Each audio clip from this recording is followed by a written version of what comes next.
The predator cubs had never been easy to manage. Trained by some of the galaxy's strictest security teams, they were ferocious, independent, and utterly unpredictable.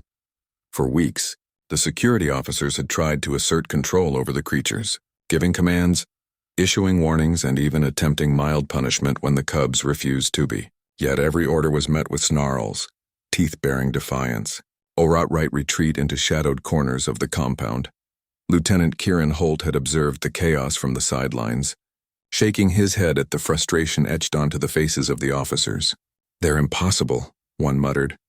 "They don't follow anyone," another complained, watching a cub slink past with deliberate disdain.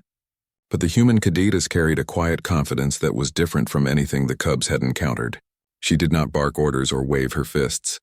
Instead, she walked through the compound with a calm, almost playful grace, letting her presence speak louder than any authority. And when she paused, locking eyes with the cubs, she did something remarkable. She smiled. At first, the cubs stared at her with suspicion. They sniffed the air, tails twitching, claws scraping against metal floors. Security braced themselves, ready to intervene if the creatures lunged, but they did not. Slowly, almost imperceptibly, the tension in their bodies softened. One by one, the cubs edged closer too, their ears twitching, noses quivering. Lieutenant Holt could barely believe his eyes. The largest cub, a sleek midnight black one with amber eyes that glowed faintly, stepped forward and gently nuzzled his hand. She chuckled softly, a sound so warm it seemed to fill the room.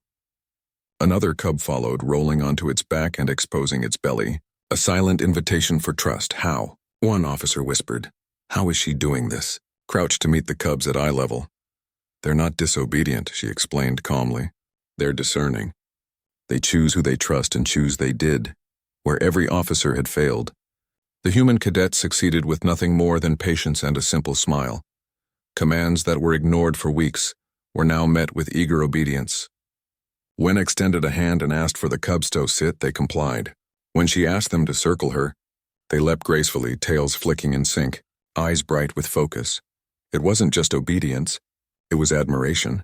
The cubs followed her not out of fear, but because they recognized something in her they had never seen before. A rare combination of calm authority, gentle confidence, and a genuine respect for their intelligence. Security officers exchanged bewildered glances. Weeks of training, threats, and protocol had achieved nothing. Yet a single human cadet had bridged the gap with what could only be described as understanding.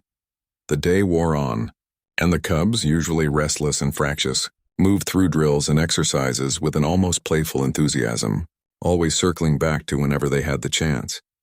She never forced them, never punished them. She simply guided, smiled, and encouraged. By evening, the compound was transformed. The once chaotic, snarling creatures now moved in harmony, their energy focused and coordinated, responding to subtle gestures rather than shouted orders. Lieutenant Hull, watching from the observation deck, finally shook his head in disbelief. "It's humans," he muttered. "There's something else." Herself didn't claim any special talent. She simply knelt among the cubs, brushing a paw along the smallest one's fur. "They're not mine to control," she said softly. "They're mine to earn trust from." And in that moment it was clear to everyone present that this human cadet had done what no one else could. She had not broken their will. She had earned their respect. And in the eyes of the predator cubs, that respect was more powerful than any command, more binding than any order. As the sun dipped below the horizon, the cubs curled around her, a living testament to the quiet strength of humanity.